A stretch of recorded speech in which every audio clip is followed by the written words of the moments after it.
الحمد لله رب العالمين والصلاة والسلام على سيد الأنبياء والمرسلين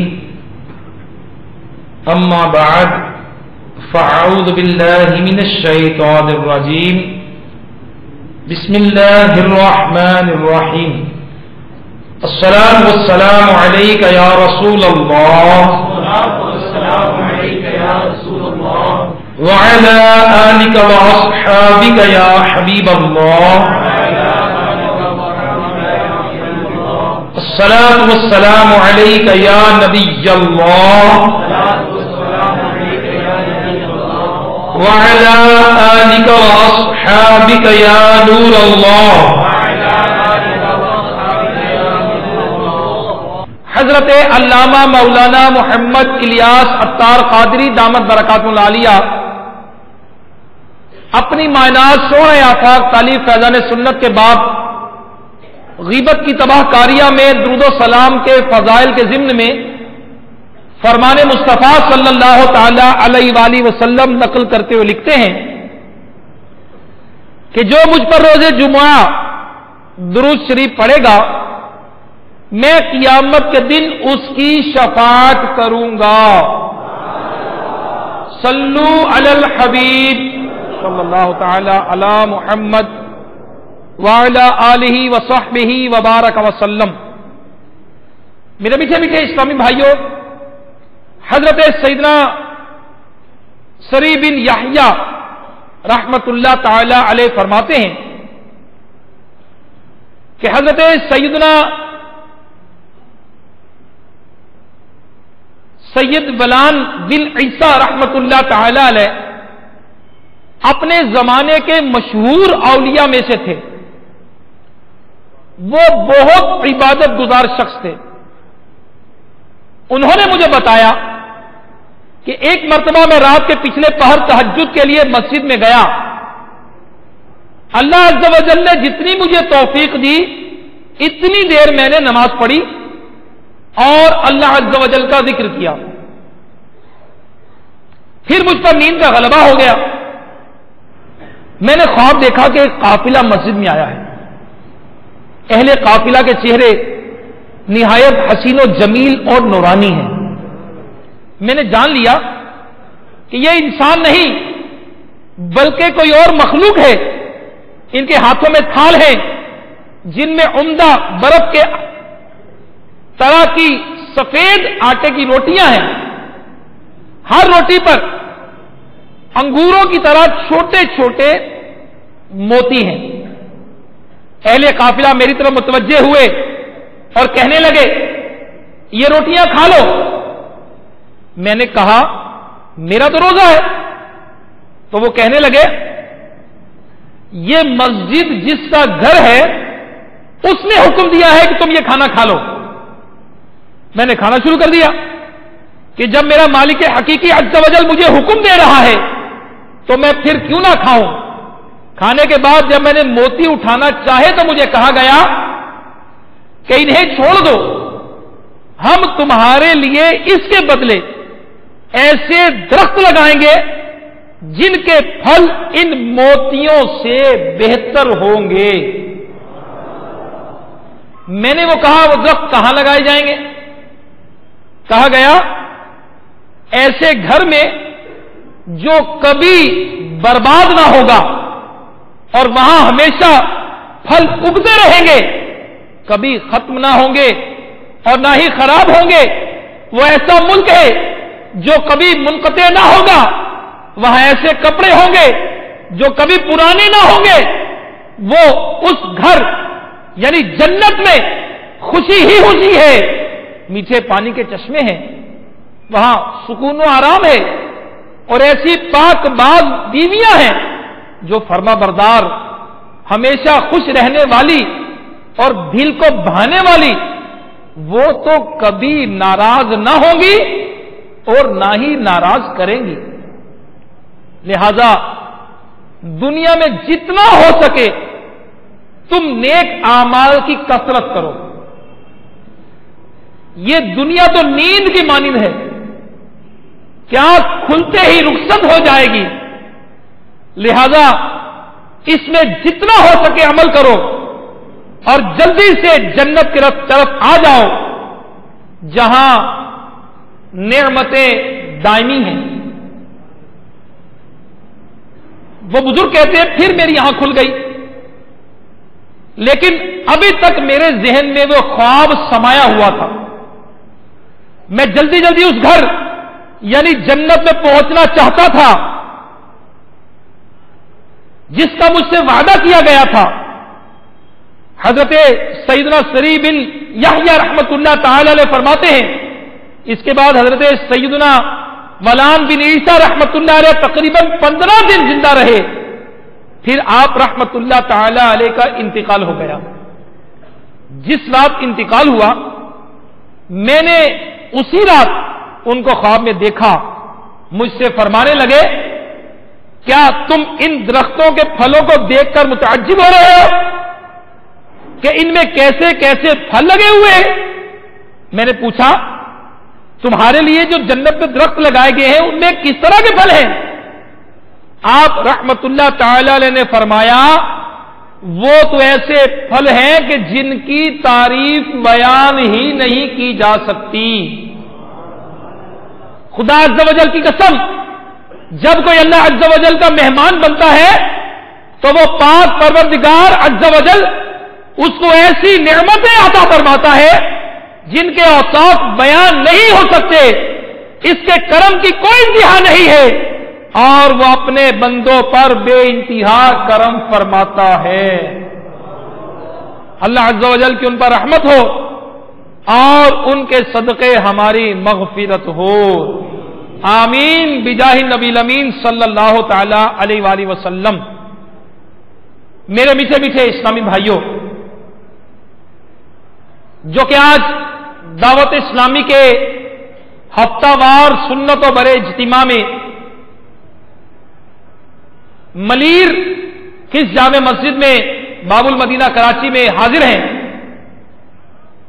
اللہ تبارک و تعالیٰ کا کیسا کرم اپنے اطاعت گزار اور فرما بردار بندوں پر ہوتا ہے۔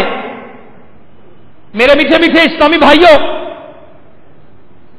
حضرت سیدنا ابو ہریرہ رضی اللہ تعالیٰ عنہ سے مروی ہے کہ میں نے شہنشاہ خوش خصال، پیکر حسن و جمال، دافع رنج و ملال، صاحب جود و نوال، رسول بے مثال، بی بی آمنہ کے لال صلی اللہ تعالی علیہ وسلم کو فرماتے ہوئے سنا کہ 7 افراد ایسے ہیں کہ اللہ عز و جل انہیں اپنے عرش کے سائے میں اس دن جگہ دے گا جس دن اللہ عز و جل کے عرش کے سائے کے علاوہ کوئی سایہ نہ ہوگا۔ نمبر 1 عادل حکمران، نمبر 2 وہ نوجوان جس نے اللہ عز و جل کی عبادت میں اپنی زندگی گزاری، نمبر 3 وہ شخص جس کا دل مسجد میں لگا رہے،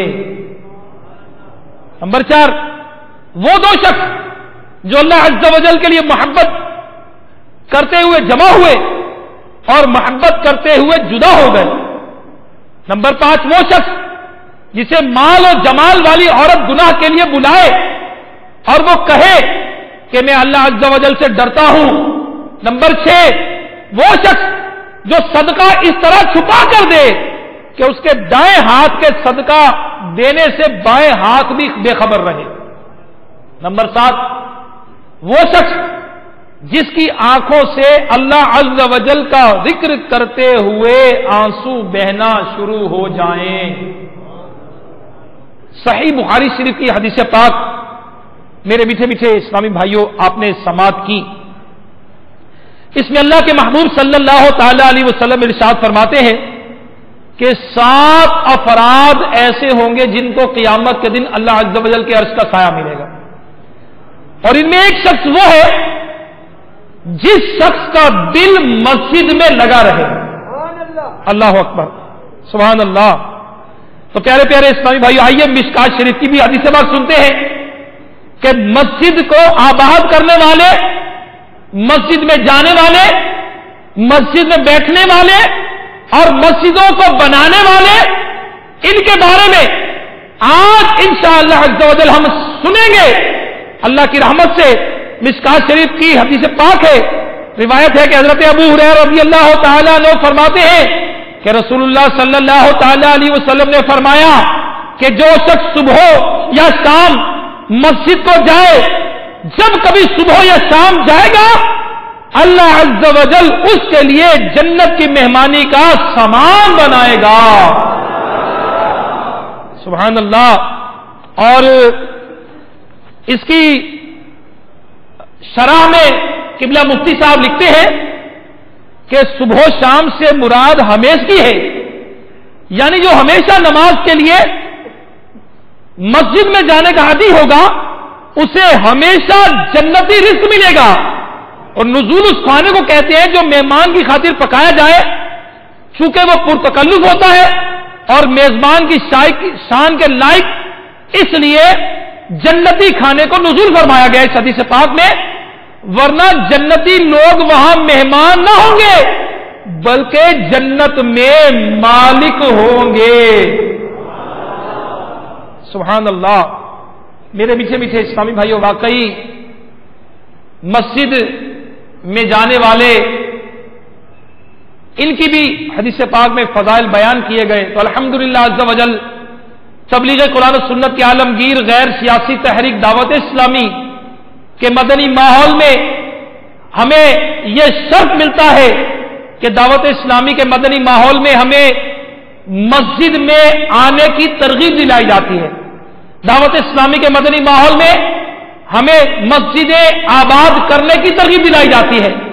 دعوت اسلامی کے مدنی ماحول میں آ کر ہمیں مسجدیں بنانے کی ترغیب ملتی ہے کہ میرے آقا سیدنا عثمان غنی رضی اللہ تعالیٰ عنہ سے روایت ہے کہ خاتم المرسلین رحمت للعالمین شفیع المذنبین انیس الغریبین صلی اللہ تعالی علیہ وآلہ وسلم کو فرماتے ہوئے سنا کہ جو شخص اللہ عز و جل کی خوشنودی چاہتے ہوئے مسجد بنائے گا, اللہ عز و جل اس کے لیے جنت میں گھر بنائے گا.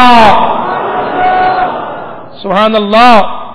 پیارے پیارے اسلامی بھائیوں, سنیے کہ میرے آقا صلی اللہ تعالی علیہ وآلہ وسلم کیا ارشاد فرما رہے ہیں.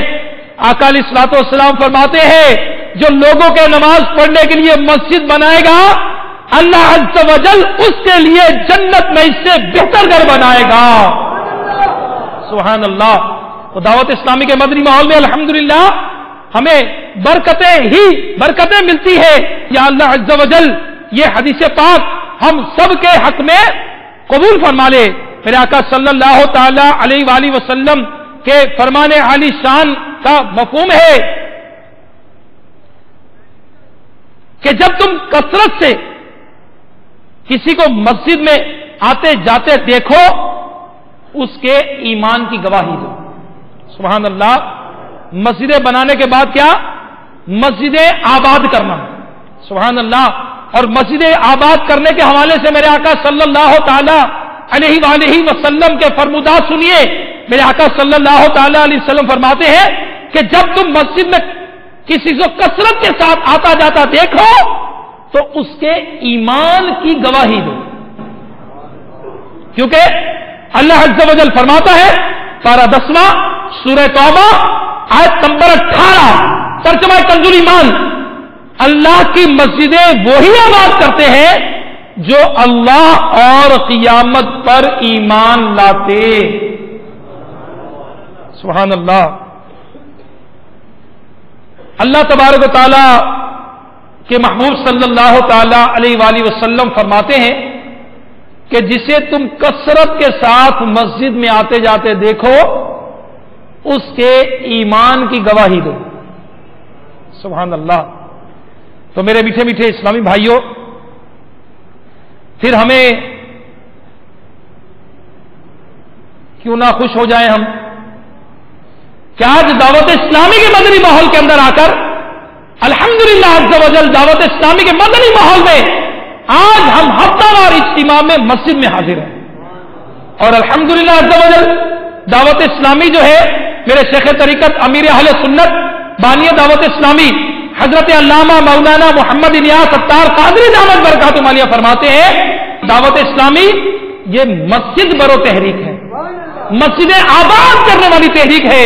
تو کیوں نہ کہے کہ دعوت اسلامی والے یہ مسجدیں آباد کرتے ہیں، مسجد میں کثرت سے آتے جاتے ہیں. کیوں؟ میرے میٹھے میٹھے اسلامی بھائیوں، دعوت اسلامی والوں کی صدائے مدینہ دیکھ لیں. یہ صدائے مدینہ لگا کر کہاں آئیں گے؟ کہاں آئیں گے؟ لوگوں کو لے کر کہاں پہنچیں گے؟ مسجد میں پہنچیں گے. ایک اسلامی بھائی سے پچھلے ہفتے ملاقات ہوئی. اس نے بتایا کہ میں اپنے علاقے کی مسجد میں راولپنڈی شہر کے اندر کہ میں اپنے علاقے میں الحمدللہ صدائے مدینہ شروع کی ہے. وہ مسجد جس میں 15 نمازی فجر کی نماز میں تھے، الحمدللہ اپنے ساتھ اور اسلامی بھائیوں کو لگایا، صدائے مدینہ شروع کر دی ہے. صدائے مدینہ کی برکت سے ہماری مسجد میں فجر کی نماز میں کم و بیش 250 نمازی جمع ہو جاتے ہیں اور مسجد بھر جاتی ہے. تو پیارے اسلامی بھائیوں، دعوت اسلامی والے تو مسجدیں آباد کرنے والے لوگ ہیں. اور میرے آقا صلی اللہ تعالی علیہ وآلہ وسلم کیا ارشاد فرماتے ہیں؟ میرے آقا علیہ الصلوۃ والسلام فرماتے ہیں بے شک اللہ کے گھروں کو آباد کرنے والے ہی اللہ والے ہیں. سبحان اللہ. میرے میٹھے میٹھے اسلامی بھائیوں، الحمدللہ عز و جل دعوت اسلامی والے اعتکاف کرتے ہیں تو مسجد ہی میں کرتے ہیں. دعوت اسلامی والے صبح فجر کا مدنی حلقہ لگاتے ہیں، وہ کہاں لگاتے ہیں؟ مسجد ہی میں لگاتے ہیں. دعوت اسلامی والے اگر مدرسۃ المدینہ بالغان پڑھاتے ہیں، وہ کہاں پڑھاتے ہیں؟ قرآن پڑھانے کے لیے مدرسہ بالغان لگایا جاتا ہے، وہ مسجد میں لگاتے ہیں. اگر دعوت اسلامی والے فیضان سنت کا درس دیتے ہیں، وہ کہاں دیتے ہیں؟ مسجد میں دیتے ہیں. دعوت اسلامی کا ہفتہ وار اجتماع کہاں ہوتا ہے؟ مسجد میں ہوتا ہے. دعوت اسلامی والے علاقائی دورہ برائے نیکی کی دعوت کرنے کے بعد بازار میں ادھر ادھر کھڑے لوگوں کو کہاں لے کر آتے ہیں؟ مسجد میں لے کر آتے ہیں. اور دعوت اسلامی کے 3 دن کے مدنی قافلے کہاں سفر کرتے ہیں؟ مساجد کے اندر کرتے ہیں. میرے آقا صلی اللہ تعالی علیہ وآلہ وسلم ارشاد فرماتے ہیں کہ جب کوئی بندہ ذکر اور نماز کے لیے مسجد کو ٹھکانہ بنا لیتا ہے تو اللہ عز و جل اس سے ایسے خوش ہوتا ہے جیسے لوگ اپنے گمشدہ شخص کی اپنے ہاں آمد پر خوش ہوتے ہیں. سبحان اللہ. میرے میٹھے میٹھے اسلامی بھائیوں، الحمدللہ عز و جل دعوت اسلامی والے جو ہیں یہ مسجدیں آباد کرنے والے لوگ ہیں. اور جو کوئی مسجد کے اندر نماز پڑھنے کے لیے آتا ہے، سبحان اللہ، حدیث پاک میں آتا ہے اللہ عز و جل با جماعت نماز پڑھنے والوں سے خوش ہوتا ہے. اب جس سے رب راضی ہو جائے اور جو کوئی اللہ تبارک و تعالیٰ کی رضا کے لیے 40 دن تک با جماعت تکبیر اولیٰ کے ساتھ نماز پڑھے گا، اس کے لیے ترمذی شریف کی حدیث پاک ہے کہ اس کے لیے 2 آزادیاں لکھ دی جائیں گی. نمبر 1 جہنم سے، نمبر 2 نفاق سے. تو اللہ کرے ہم سب با جماعت نماز تکبیر اولیٰ کے ساتھ پڑھنے والے بن جائیں. تو میرے میٹھے میٹھے اسلامی بھائیوں، میرے آقا صلی اللہ تعالی علیہ وآلہ وسلم کا فرمان علی شان ہے کہ جس نے کامل وضو کیا اور نماز کے ارادے سے چلا تو جب تک اس کی نماز کی نیت باقی ہے وہ نماز ہی میں ہے. سبحان اللہ. نیتوں کے بارے میں تو ہمارے پیر و مرشد الحمدللہ ہمیں سکھاتے رہتے ہیں، ہمیں سمجھاتے رہتے ہیں، مدنی مذاکرے فرماتے رہتے ہیں، ہماری تربیت کرتے رہتے ہیں. میرے آقا علیہ الصلوۃ والسلام کیا فرما رہے ہیں کہ جس نے کامل وضو کیا اور نماز کے ارادے سے چلا، جب تک اس کی نماز کی نیت باقی ہے وہ نماز ہی میں ہے. اور اس کے پہلے قدم کے عوض ایک نیکی لکھی جاتی ہے، دوسرے قدم کے عوض اس کا گناہ مٹا دیا جاتا ہے. تو میرے پیارے پیارے اسلامی بھائیوں، مسجد میں بیٹھ کر نماز کا انتظار کرنے والے کا شمار بھی نمازیوں میں ہوتا ہے کہ نماز ہی میں ہے. میرے میٹھے میٹھے اسلامی بھائیوں، الحمدللہ عز و جل میرے آقا مدینے والے مصطفیٰ صلی اللہ تعالی علیہ وآلہ وسلم نے ہمیں مسجد آباد کرنے والوں کے بارے میں فرمایا کہ مسجدیں آباد کرنے والے ہی اللہ والے ہیں، اور مسجد کی طرف جانے والے ان کے لیے بھی ثواب ہمیں بتایا گیا. قرآن مجید میں بھی اللہ تبارک و تعالیٰ ارشاد فرماتا ہے کہ اللہ کی مسجدیں وہی آباد کرتے جو اللہ اور قیامت پر ایمان لاتے. میرے میٹھے میٹھے اسلامی بھائیوں، دعوت اسلامی والے الحمدللہ عز و جل فجر کے بعد مدنی حلقہ بھی لگاتے ہیں. آئیے سنیے کہ میرے آقا علیہ الصلوۃ والسلام فجر سے طلوع آفتاب تک مسجد میں بیٹھنے والوں کے بارے میں کیا فرما رہے ہیں. حضرت سیدنا انس بن مالک رضی اللہ تعالیٰ عنہ فرماتے ہیں کہ نبی کریم صلی اللہ تعالیٰ علیہ وسلم نے فرمایا کہ جس نے نماز فجر با جماعت ادا کی، پھر طلوع آفتاب تک بیٹھ کر اللہ عز و جل کا ذکر کیا، پھر 2 رکعتیں ادا کی، اسے ایک کامل حج اور کامل عمرے کا ثواب ملے گا. تو پیارے پیارے اسلامی بھائیوں، پھر کیوں ہم ثواب چھوڑیں؟ انشاءاللہ سارے نیت کر لیں، انشاءاللہ اپنی مسجد میں فجر کی نماز کے بعد مدنی حلقوں کا اہتمام کریں گے انشاءاللہ عز و جل، بلکہ خود لگائیں گے، ہم لگوائیں گے. اور میرے مدنی چینل کے ناظرین بھی اگر یہ صورت بن سکے تو اپنی اپنی مسجد میں فجر کی نماز باجماعت ادا کرنے کے بعد آپ رک جائیں اور اشراق و چاشت نماز ادا کر کے واپس لوٹیں. کہ چاشت کی نماز کے بارے میں نبی کریم صلی اللہ تعالی علیہ وسلم نے فرمایا جو نماز فجر کے بعد چاشت کی 2 رکعتیں ادا کرے گا، اپنی جگہ بیٹھا رہے اور خیر کے علاوہ کوئی بات نہ کہے، اس کے گناہ معاف کر دیے جاتے ہیں، اگرچہ کے سمندر کے جھاگ سے بھی زیادہ ہوں. میرے آقا علیہ الصلوۃ والسلام فرما رہے ہیں کہ اللہ نے قرآن میں فرمایا کہ اللہ کی مسجدیں وہی آباد کرتے ہیں جو اللہ اور قیامت پر ایمان لاتے ہیں. تو الحمدللہ ہم اللہ پر ایمان رکھتے ہیں، ہم قیامت پر ہم ایمان رکھتے ہیں. الحمدللہ انشاءاللہ عز و جل اللہ کی مسجدیں ہم بنائیں گے، انشاءاللہ انہیں آباد بھی کریں گے انشاءاللہ عز و جل. تو میرے میٹھے میٹھے اسلامی بھائیوں، تہجد بھی امیر علیہ سنت بہت پسند فرماتے ہیں اور دعوت اسلامی والے امیر علیہ سنت کا برس سے معمول ہے. الحمدللہ آپ تہجد کی ترغیب بھی لاتے ہیں، الحمدللہ تہجد کے عادی ہے. میرے میٹھے اسلامی ہم بھی نیت کر لیں انشاءاللہ عز و جل اپنی مساجد میں انشاءاللہ تہجد کی بھی اسلامی بھائیوں کو ترغیب دلائیں گے اور تہجد کے لیے بھی جگائیں گے انشاءاللہ عز و جل کہ جو کوئی تہجد کا عادی ہوگا، حدیث پاک میں آتا ہے بلا حساب کتاب جنت میں داخل کیا جائے گا. تو میرے میٹھے میٹھے اسلامی بھائیوں، دعوت اسلامی والے یہ الحمدللہ عز و جل نماز کے لیے مسجدیں تعمیر کرتے ہیں. میرے آقا علیہ الصلوۃ والسلام نے فرمایا نماز دین کا ستون ہے. دعوت اسلامی والے نماز تہجد بھی ادا کرتے ہیں. سبحان اللہ. آقا علیہ الصلوۃ والسلام نے فرمایا قیامت کے دن ایک جگہ جمع ہوں گے، پھر منادی ندا کرے گا کہ کہاں ہیں وہ لوگ جن کے پہلو بستروں سے جدا رہتے تھے. پھر وہ کھڑے ہوں گے، تعداد میں بہت کم ہوں گے اور بغیر حساب کتاب جنت میں داخل ہو جائیں گے. اس کے بعد باقی لوگوں کا حساب شروع ہوگا. دعوت اسلامی والے یہ فجر کا مدنی حلقہ لگاتے ہیں، اشراق و چاشت الحمدللہ عز و جل ادا کرتے ہیں. کہ آقا علیہ الصلوۃ والسلام نے فرمایا جنت میں ایک دروازہ ہے جس کا نام دحا جسے کہا جاتا ہے. جب قیامت کا دن آئے گا ایک منادی ندا کرے گا کہ نماز چاشت کی پابندی کرنے والے کہاں ہیں؟ یہ دروازہ تمہارا ہے، اس میں داخل ہو جاؤ. سبحان اللہ. اور پیارے پیارے اسلامی بھائیوں، جو کوئی جماعت سے نماز پڑھتا ہے، اللہ اکبر، بخاری شریف کی حدیث پاک میں میرے آقا صلی اللہ تعالی علیہ وسلم کا فرمان ہے کہ با جماعت نماز ادا کرنا تنہا نماز ادا کرنے سے 27 درجے زیادہ فضیلت رکھتی ہے.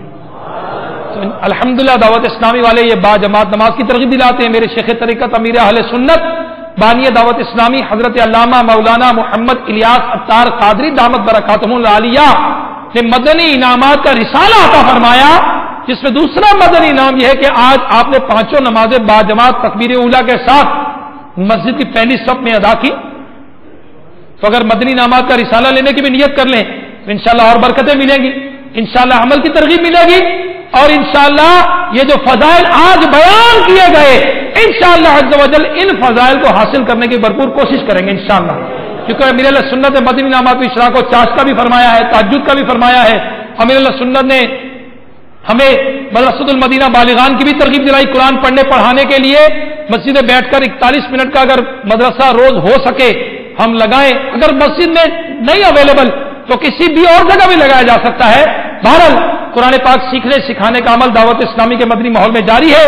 مدنی قافلے تو الحمدللہ یہ تو ثواب جمع کرنے کا بہت بڑا ایک یوں سمجھے کہ اللہ تبارک و تعالیٰ کا ہم پر کرم ہے کہ امیر علیہ سنت نے مدنی قافلے کا ہمیں ذہن دیا.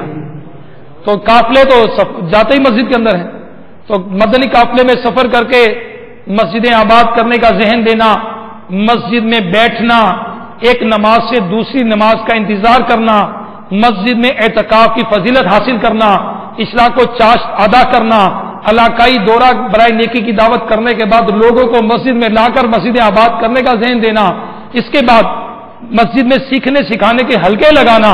میرے میٹھے میٹھے اسلامی بھائیو, دعوت اسلامی کا مدنی ماحول ہے. آئیے واقعی وہ مدنی ماحول ہے کہ جو قرآن و حدیث کے مطابق ہماری شرعی طور پر درست سمت میں الحمدللہ جنت کی طرف رہنمائی کر رہا ہے. الحمدللہ کہ حضرت سیدنا انس رضی اللہ تعالی فرماتے ہیں کہ نبی کریم صلی اللہ تعالی علیہ وسلم نے فرمایا مسجد میں ہنسنا قبر میں اندھیرا لاتا ہے. اور ہنسنے سے مراد ٹھٹھا مار کا ہنسنا ہے. خیال رہے کہ مسکرانا یہ اچھی چیز ہے اور قہقہا بری چیز. تبسم رحمت عالم صلی اللہ تعالی علیہ وسلم کی عادت کریمہ تھی. آقا علیہ الصلوۃ والسلام مسکرایا کرتے تھے, گفتگو کرتے بات چیت کرتے ہوئے مسکرا کر بات کرتے تھے. مگر قہقہا جو ہے یہ شیطان کی طرف سے ہے اور مسکرانا یہ اللہ کی طرف سے ہے. اللہ تعالی ہمیں مسجدوں کا ادب کرنے کی توفیق عطا فرمائے. اللہ کرے کہ ہم مسجدوں کا صحیح معنوں میں ادب کرنے کی کوشش کریں. میرے پیارے اسلامی بھائیوں, دعوت اسلامی والے ایک اسلامی بھائی کا بیان ہے کہ سنتوں کی تربیت کے لیے دعوت اسلامی والے عاشقان رسول کا 12 دن کا مدنی قافلہ باب المدینہ کراچی سے پنجاب کے ایک شہر سہاوا کی ایک مسجد میں پہنچا. دروازے پر تالا لگا ہوا تھا. جو تو چابی حاصل کی, دروازہ کھولا تو ہر چیز مٹی سے اٹی ہوئی تھی. ایسا معلوم ہوتا تھا کافی عرصے سے مسجد بند پڑی ہے. الحمدللہ عز و جل ہم نے مل جل کر صفائی کی, علاقائی دورہ کر کے شہر کے لوگوں کو نیکی کی دعوت پیش کر کے مسجد میں آنے کی التجا کی. افسوس ہمارے اخلاص کی کمی کہ باعث ایک شخص بھی مسجد میں نہ آئے. مگر ہم نے ہمت نہ ہاری, اللہ عز و جل کا نام لے کر قریبی کھیل کے میدان میں داخل ہو گئے اور ڈرتے ڈرتے کھیلنے میں مشغول نوجوانوں کی خدمت میں نیکی کی دعوت پیش کی. الحمدللہ عز و جل ان کے دل پسیج گئے. کئی نوجوان ہاتھوں ہاتھ ہمارے ساتھ چل پڑے اور مسجد میں آ کر ہمارے ساتھ نمازیں پڑھنے اور سنتوں برے بیانات سننے کی سعادت حاصل کی. الحمدللہ عز و جل وہاں اس شہر کے ایک بزرگ جو تھے ان کا کہنا ہے کہ دعوت اسلامی والوں کو دیکھ کر میری آنکھیں نمناک ہو گئی ہیں. میں تو لوگوں سے یہ کہتا تھا کہ مسجدیں آباد کریں, مسجد کو آباد کریں, مگر میری کون سنے. الحمدللہ آج عاشقان رسول کے مدنی قافلے کی برکت سے ہماری مسجد آباد ہو گئی. صلو علی الحبیب صلی اللہ تعالی علی محمد. سارے کے سارے انشاءاللہ مدنی قافلوں میں سفر کریں گے, انشاءاللہ مسجدیں آباد کریں گے انشاءاللہ. اور اللہ کی رحمت سے جو نبی کریم صلی اللہ تعالی علیہ وسلم نے فرمایا کہ مسجدیں آباد کرنے والے ہی اللہ والے ہیں, ہم اللہ کی بارگاہ میں دعا کرتے ہیں یا اللہ یہ حدیث پاک ہمارے حق میں قبول فرما لے.